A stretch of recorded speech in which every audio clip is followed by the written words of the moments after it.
Waiting. We're going to start our meeting at 3:05, 3:06, and today we're going to call to order Environment Education Committee. And just as a reminder to all who are in attendance, this meeting is being recorded and live streamed on the county's YouTube page. Calling the roll, Ms. Simon. Here. Mr. Schlepper. Here. Mr. Hauser. Mr. Hauser is absent at the moment. Mr. Jones. Mr. Jones is absent at the moment. Mr. Miller. Present. There is a quorum. Is there any public comment? No, Madam Chair, no one is signed in. Okay, we have minutes from May 21st. Can I have a motion to approve those minutes? I so move.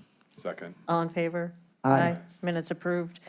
So we have 4 items referred. The first one is Resolution 2025-0171. Can I have that read, please? Resolution number 2025-0171, awarding a total sum not to exceed $10,000 to the Urban League of Greater Cleveland for the 2025 National Urban League Conference from the District 9 ARPA Community Grant Fund. And who's here to speak on that?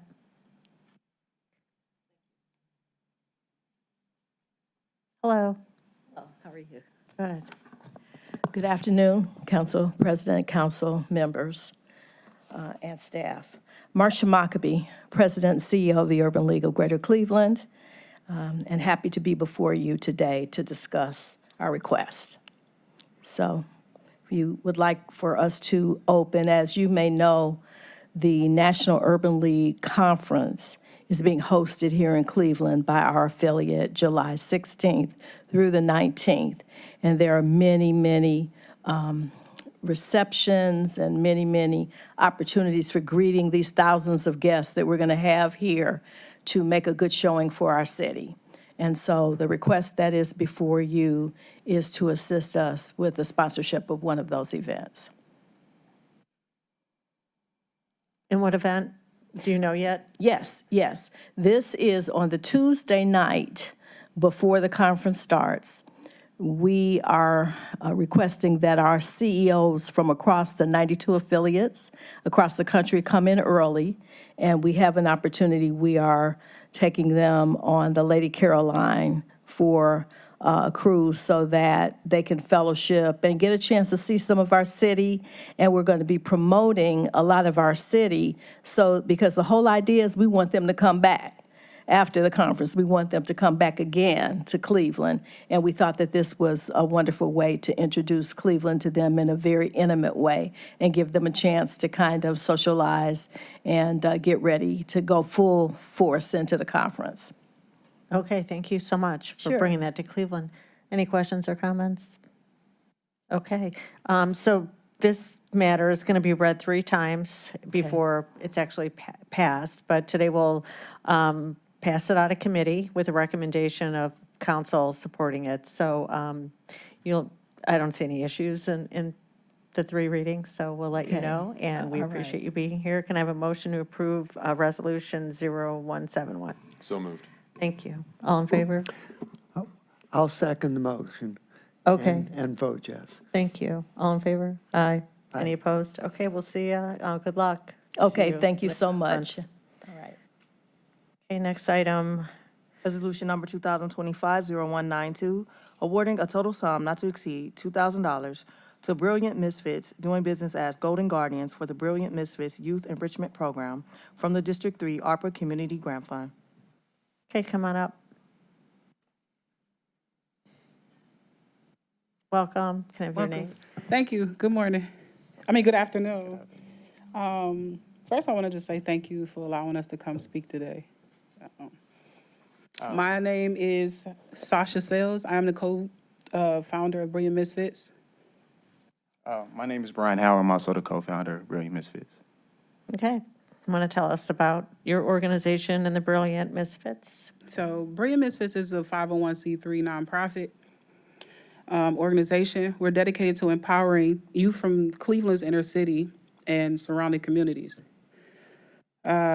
We focused on children between the ages of 8 to 18, providing them with positive outlets, mentorship, and opportunities that help them grow and succeed. Our organization was founded by myself.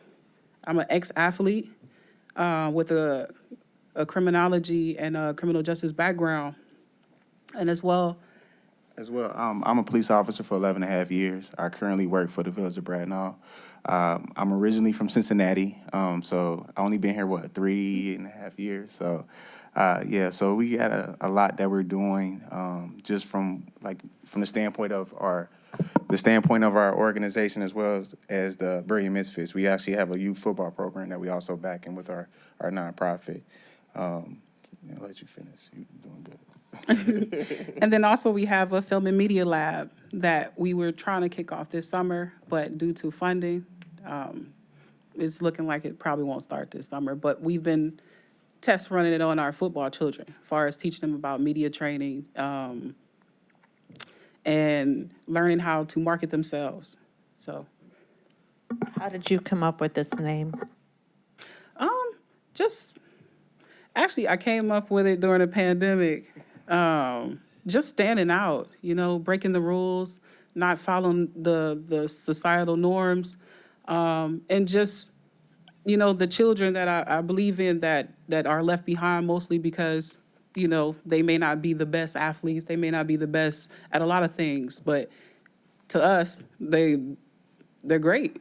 There's no difference. So that's how I really came up with the name. Where do you have the football and you're The Village of Bracknell. right in there? Yeah, so all our programs will be ran in the Village of Bracknell. Great. Mayor Keith Benjamin. Benjamin, Yeah, yes. he's fantastic. Yes. So Yeah, I'm sure he's really supportive of this. Yes. Okay. So this 2,000 will go toward general Towards programming, the football, I think. football. Football as well as the media Yeah. aspect of everything too. Okay. Any questions? I have one. Okay. Madam Chair, to the representatives, what's the total project cost of which this $2,000 is going to contribute to? Well, mostly the football team right now is in need of football helmets, shoulder pads, and also we know that it was a struggle for a lot of children on our team to pay for their team fees. So that's where that $2,000 came around. So is the 2,000 going to be the whole program, or is this part of a larger no, program? no. And what's the total? The cost total for- would be close to around like $60-something thousand to sustain, to be able to run the media film lab for the kids, and also being able to run our football organization. Okay, thank you. Thank you. Councilman?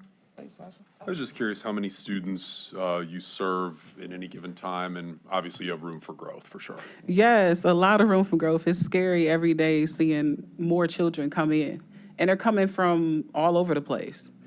I know a lot of people question us about us being in Bracknell, but that's just more of a safe space, and then getting the opportunity to have positive interactions with law enforcement, which his police department does a lot of interacting with our kids and teaching them about a lot of things that goes on in the community.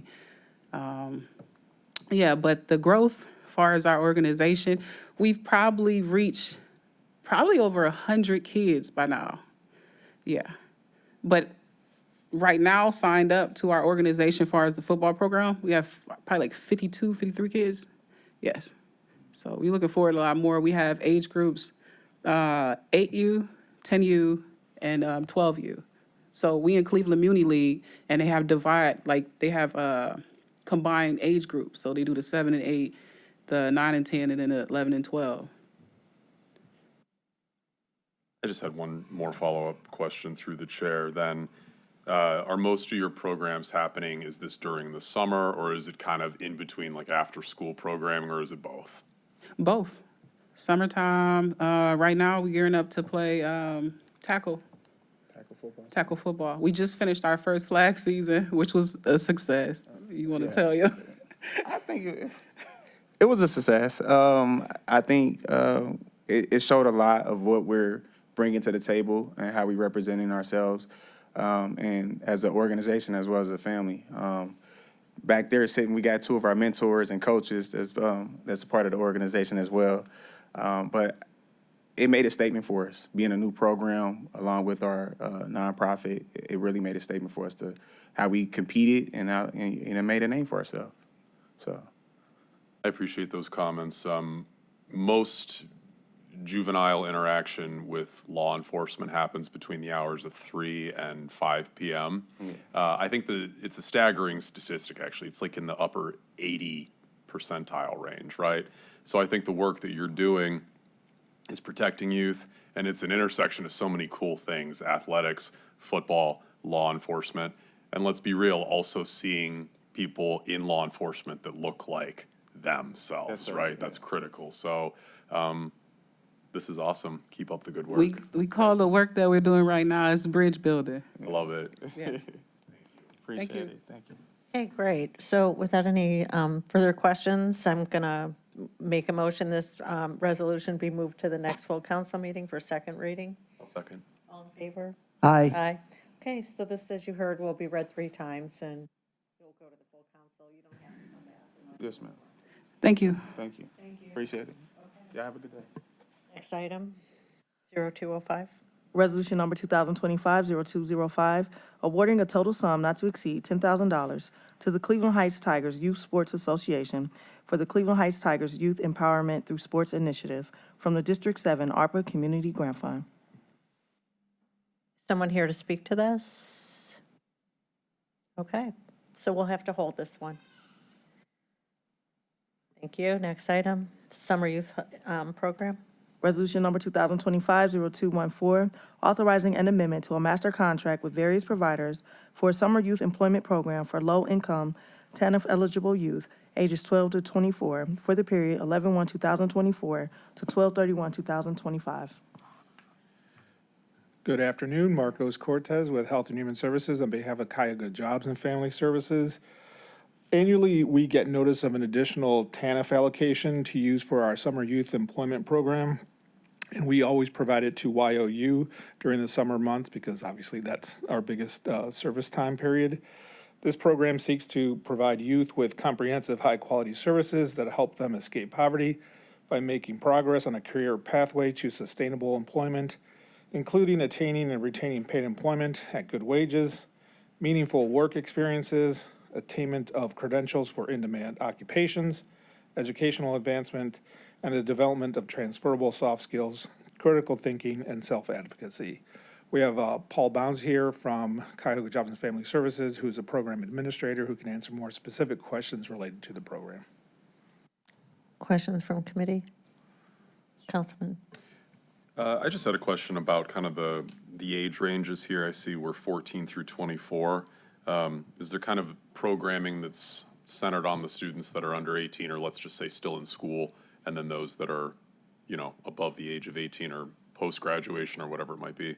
Do they separate those for programmatic purposes, or is there kind of like a peer mentoring situation? Just a little bit of logistics with that, if you could kind of clarify. I'll ask Paul to come give more details, but my understanding is YOU does serve those younger groups of kids. So that's, and there are 2 vendors on this master contract, YOU and Verge. So YOU serves that younger group and Verge serves that older population.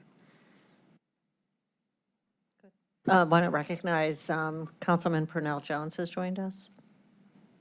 Do you have other questions? I don't. Oh, so the Verge is serving what age group? I'm sorry. I believe they're the 18 to 24, Paul, is that correct? So we brought Verge back on a couple years, cycles ago, I think. Yes, And so that's correct. working out. And this allocation from TANF is for the summer youth, the For the summer, for YOU specifically, YOU. for the younger kids. And how does that work with these TANF dollars when we get this allocation? Is it just money left over from the state? How does that actually happen? So I think this entire program, I believe, is TANF funded. So there's, like I said, annually, we get an allocation. And my understanding is that some of the counties don't use all of their funding, so it goes back, and we can access that. Okay, fantastic. Any other questions? Summer youth program? All right, so suspension on this amendment? Do I we don't need? think I it's don't think so. necessary, no. Okay. All right, so can I have a motion to move this out of committee for second reading? So moved. Second. All in favor? Aye. Any opposed? Okay, thanks a lot. And next time, I guess Mr. Dorn can come in and tell us how things are going too, to Yeah. get caught Yeah, up. he was intending on coming, he couldn't make it. You couldn't make it? Okay, so we'll bring him in next time. All right, See great. how it's going. Thanks a lot. Thank you. All right, I think that is it. Our next meeting for miscellaneous business, we're going to hear a presentation on the microgrid, which is moving along with a couple obstacles. There was an article in cleveland.com that I should provide to the committee if you haven't seen it. There's some issues with the city of Cleveland, unfortunately, that has challenged this entire project. And we also have the pressure from the feds and the federal grant. So there's like two obstacles, which it's unfortunate that this is such a transformational project and have to get pushed back from two places. One I wouldn't have expected. Any comment, Council President? So I was surprised to hear that the $129 million federal EPA grant is also involved in this problem with the city of Cleveland. So it's that and the microgrids and the federal uncertainty. So it is a serious concern, and we would hate to lose all this good federal money and these microgrid opportunities because the city and the county can't work it out. So we got to work on it. Yep. Oh, did you want to come up? I'm sorry. Did we forget something? Actually, Paul Bounds, Deputy Minister of Job and Family Services.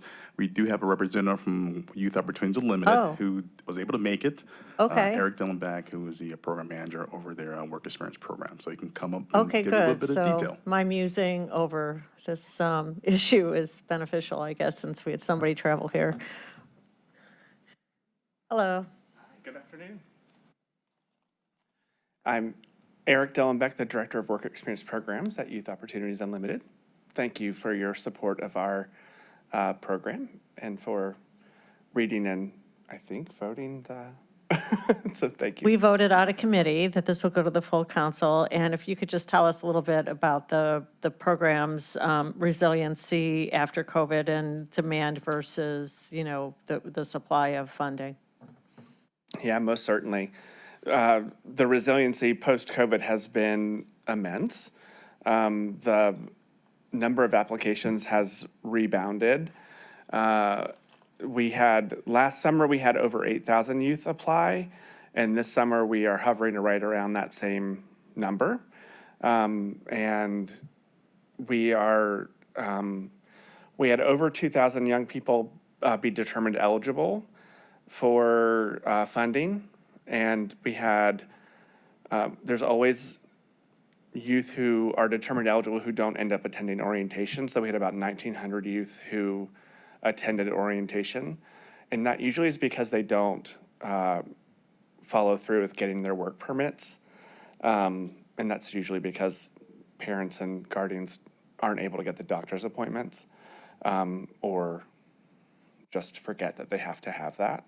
And so they can't attend orientation and be placed. So we had 1,900 youth who attended orientation, and work started on Monday. And I think we have close to 1,900 youth that actually started work. So, Great. yeah, It's a lot. it's a huge, huge rebound since COVID. Okay. And where do you get the work permits? Work permits are issued by the school districts. So we provide that at the end of intake appointments. We have a whole packet that we give to parents and guardians that tell them, and they're very specific for each school district. And we have instructions for CMSD, for all of the school districts, for private schools, for the Catholic diocese, for each individual. Like our call center spends the fall and winter months calling each school district to find out, have you updated your processes? The charter schools are the ones that have the most difficulty issuing work permits because they're often the ones that aren't most familiar with the process. And then we try to handhold them through that. But as the employer, we're technically the employer of record. We're not the ones that issue the work permits. It's up to the school district. How many school districts are participating? How many school districts? Yeah. Oh, I would have to. Roughly a lot. I mean, most of those. Most entering and, Most entering, yeah, I could email Okay. you that data, but Okay. I honestly don't know that off the That's top of my okay. head. But it's a huge number of the counties or districts are represented. and where do you have your orientation with all those kids at your, So we host those from the 31st through the 7th. We had them on the east side of, and west sides, or east side and west side of Cleveland. They were in Cleveland Heights, JFK. I can't list Okay. all the schools, but they are 2 sessions a day, 4 hours. Each session's 4 hours. They're at 2 locations 2 times a day, one on the east side, one on the west side of Cleveland. And they're kind of spread around so that wherever you are in the county, they're close, so you can get there. okay, any questions or comments? Thanks for coming in. Yeah, happy to. Okay. Thank you again. Thanks so much. Well, we already passed this, so there's nothing else for the order, and we'll see you at the, I think, July 2nd, and we'll be talking hopefully about the microgrid and that's moving forward along with the other project. Okay, thanks, everybody.